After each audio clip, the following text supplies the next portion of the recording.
तो गंगा जी का अवतरण बाद में है। दोनों का मिलन प्रयाग की पवित्र भूमि पर होता ही आप जानते हैं। यमुना जी ने अपना स्वरूप गंगा जी में, गंगा जी ने अपना स्वरूप यमुना जी में विलीन कर दिया।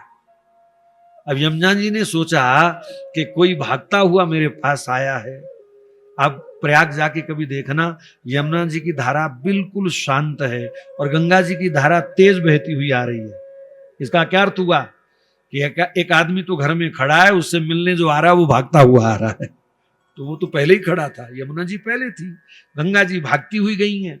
और फिर जब यमुना जी ने देखा कि गंगा जी ने अपना आप मेरे में लीन कर दिया, अब मेरा भी कुछ फर्ज बनता है, बड़ी बहन हूं, नाम तो छोटी बहन का चलेगा।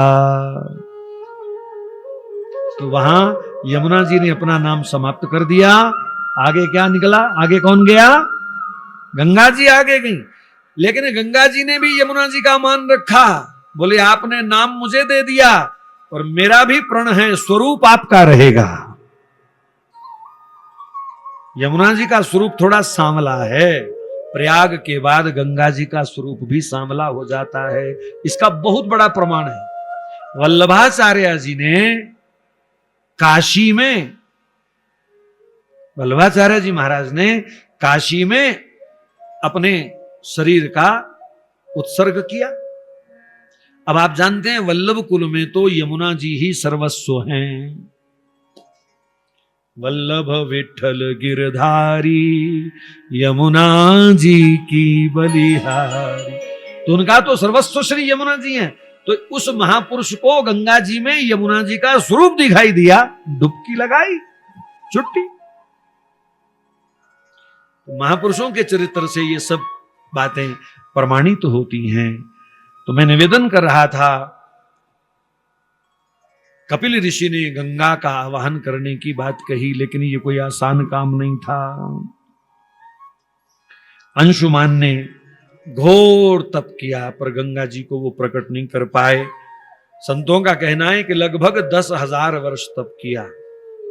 इनके पुत्र महाराजा दिलीप ने भी 10,000 वर्ष तप किया। और दिलीप को गौ माता की कृपा से प्राप्त पुत्र जो हुआ भागीरथ, भागीरथ महाराज ने लगभग 5,500 वर्ष तपस्या, यही चार धाम में जो गंगोत्री जी पवित्र स्थान है, वहां पर आज भी शिला है जिसको भागीरथी शिला बोलते हैं, क्यों महाराज जैसे ही है ना, वहां पर 5,500 वर्ष ऐसा प्रमाण संत बताते हैं। और भागीरथ जी के तप से गंगा मैया प्रसन्न हुई, आशीर्वाद दिया। हाँ क्या चाहते हो? बोले मेरे पितरों का कल्याण करो, मेरे पूर्वजों का कल्याण करो। गंगा जी ने कहा भाई अब मैं इतनी दूर से कैसे आऊं, धरती पर नीचे गिरूंगी, धरती फट जाएगी, सारा जल मेरा रसातल में चला जाएगा, मेरी धारा को कौन रोकेगा? है कोई सामर्थ्यवान? तो शंकर भगवान को तप से राजी किया गया। महाराज शंकर भगवान ने अपनी जटाओं का बांध बना दिया, डैम बना दिया।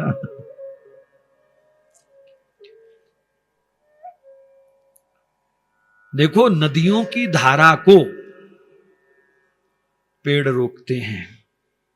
सनातन धर्म के ऋषियों ने इन पेड़ पौधों को शंकर जी की जटा कहा है। जैसे ये छत खड़ी है, इसके बीच सरिया है, लोहा है, ऐसे ही पहाड़ों के जो पेड़ हैं उनकी जो जड़ें हैं वो मिट्टी में सरिये का काम करते हैं, मिट्टी को रोकते हैं। अब लैंडस्लाइड इतनी क्यों हो रही है? क्योंकि पहाड़ों के ऊपर पेड़ नहीं है, कट गए, कीमती वृक्ष लोगों ने काट काट के अपनी कोठियां सजा ली। फर्नीचर की लकड़ी की इतनी डिमांड है कि घर में उतनी लोग ईंट नहीं लगाते, उससे कई गुना लकड़ी ज्यादा लगाते हैं। फर्श लकड़ी का होना चाहिए, दीवारें लकड़ी की होनी चाहिए, अलमारी, कई प्रकार के डिजाइन हम बनाते हैं फैशन के अनुसार, लेकिन वो लकड़ी कहां से आएगी? पेड़ कटेगा तभी तो आएगी। और पहाड़ नंगे बूचे खड़े। कहां थी गंगोत्री? कहां है? गंगा जी का गौमुख पर्वत वही है ना। अब लगभग 18 किलोमीटर शायद ऊपर चला गया है, 19 किलोमीटर पीछे चला गया। ये किसके कारण? पेड़ कटते गए और ग्लेशियर पीछे जाता गया। लगभग 1 किलोमीटर कहते हैं, ऐसा सुनने में आ रहा है, ग्लेशियर हर वर्ष पीछे पीछे जा रहा है। और जब ये पूरी तरह पीछे, पानी कहां जा रहा है? समुद्र में। समुद्र का जल स्तर बढ़ेगा और पृथ्वी फिर डूबेगी, फिर प्रलय होगी। कौन जिम्मेवार है जी? ये मनुष्य ही तो जिम्मेवार है। इसलिए हम सबको, ठीक है आप पेड़ काट के फर्नीचर लगाओ, मैं मना नहीं करूंगा, लेकिन पेड़ों की संख्या बढ़ानी भी चाहिए। हमारी संस्कृति में पेड़ों को शंकर जी की जटाएं कहा गया। ये पहाड़ ही गंगा जैसी तीव्र नदियों का वेग रोकती हैं। ये भी एक साइंटिफिक या सामाजिक रूप से एक मैं आपको गंगा अवतरण की बात बता रहा हूं। तो शंकर जी की जटाओं में श्री गंगा जी आकर के गिरी हैं। बोलो जटा शंकरी गंगा मैया की जय। कभी मंदिर जाने का समय ना मिले आपको, या कहीं बाहर सफर में हो, तो ऐसे अंगूठे पर भी अगर आप जल चढ़ा देते हो, या किसी पेड़ को भी आप जल दे देते हो, तो वो शंकर जी को अर्पण हो जाता है। पेड़ को जल देने का उतना ही फल है जितना भगवान शिव पर लोटा भर के जल चढ़ाने का फल है। कितनी मान्यता है पेड़ों की।